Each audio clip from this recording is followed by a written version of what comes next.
সীমান্তে আরো সক্রিয় পাচারকারীরা। একদিকে যখন বিএসএফ কে কাঁটাতার দিতে বাধা দেয়া হচ্ছে, তখন তাদের উপর আক্রমণ করছে পাচারকারীরা। এবং আত্মরক্ষার্থে বিএসএফ কি করলো না, শূন্যে গুলি চালালো। কথা বলবো, আমাদের সঙ্গে রয়েছেন মালদার খুটাদাহ সীমান্ত থেকে আমাদের প্রতিনিধি সমীরণ পাল। সমীরণ, কি পরিস্থিতি তৈরি হয় সেই সময় জানাও আমাদের। গতকাল রাতে দুটি ঘটনা ঘটেছে। একটি হচ্ছে মালদার খুটাদাহ সীমান্ত, অপর একটি উত্তর চব্বিশ পরগনার গাইঘাটার পিপলি সীমান্ত। প্রত্যেক ক্ষেত্রে বাংলাদেশি চোরাচালানকারীরা কোয়াটাতারের বেড়া বেদ করে এদেশে ঢোকার চেষ্টা করে এবং গরু পাচার করতে চেষ্টা করছিল। সেই সময় বিএসএফ সতর্ক ছিল এবং বিএসএফ জওয়ানরা তাদেরকে প্রতিহত করার চেষ্টা করে। তারা সশস্ত্র অবস্থায় ছিল এবং সেই সময় যখন তারা ভারতের সীমান্তের ভেতরে ঢুকে যায়, তখন বিএসএফ এক রাউন্ড গুলি চালায় বলে বিএসএফ এর পক্ষ থেকে জানানো হয়েছে এবং 10টি গরু উদ্ধার হয়েছে এবং বেশ কিছু ধারালো অস্ত্র উদ্ধার হয়েছে। বিএসএফ যখন গুলি চালায় তখন কাদা এবং জঙ্গলের মধ্যে বাংলাদেশি চোরাচালানকারীরা লুকিয়ে পড়ে এবং বিএসএফ এর পক্ষ থেকে বলা হচ্ছে বারবার যখন ফ্ল্যাগ মিটিং করা হয়, সেক্ষেত্রে দুদেশের বিজিবির সঙ্গে বিএসএফ এর তরফ থেকে যখন ফ্ল্যাগ মিটিং করা হয়, সেক্ষেত্রে তখন বারবার বলা হয় যে এই ধরনের চোরাচালান, এই ধরনের অসামাজিক কার্যকলাপ বন্ধ করতে হবে।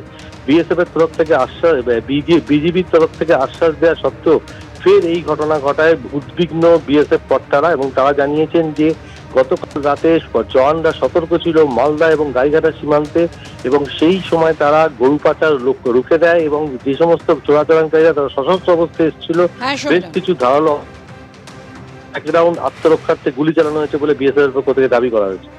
ধন্যবাদ তোমায়। অর্থাৎ বুঝতেই পারছেন, এটা স্পষ্ট যে যেভাবে সে মালদার একেবারে বৈষ্ণবনগর হোক, সুখদেবপুর হোক কিংবা কোচবিহারের মেখলিগঞ্জ অথবা ঊনকোটি সীমান্ত, বারবার এই যে বিএসএফ কে হামলার মুখে পড়তে হচ্ছে এবং বাধা দেয়া হচ্ছে কাঁটাতার দিতে। কি কারণে? যাতে অবাধে অনুপ্রবেশ হতে পারে, কোনো রকম বাধাপ্রাপ্ত না হয়। সেই কারণেই কি কাঁটাতার দিতে এত আপত্তি বিজেপির, এত আপত্তি বাংলাদেশের অন্তর্বর্তীকালীন সরকারের?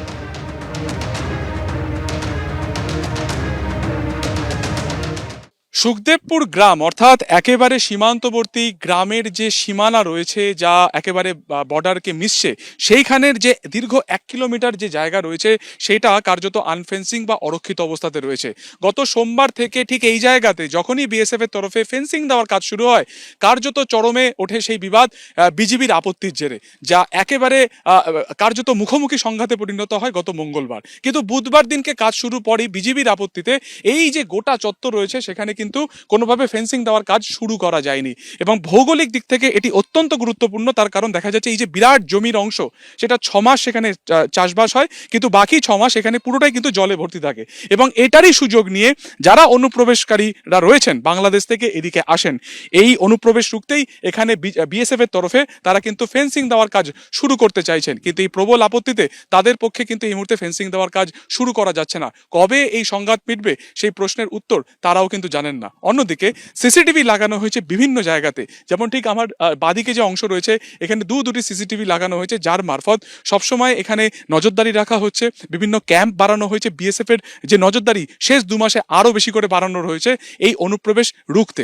সার্বিকভাবে প্রশ্ন একটাই, যে কবে ফেন্সিং দেওয়া যাবে, কবে পুরোটা সুরক্ষিত করা যাবে সুখদেবপুর গ্রামের এই যে একেবারে ভারত বর্ডার লাগোয়া যে গ্রাম রয়েছে সেখানকার সীমান্ত।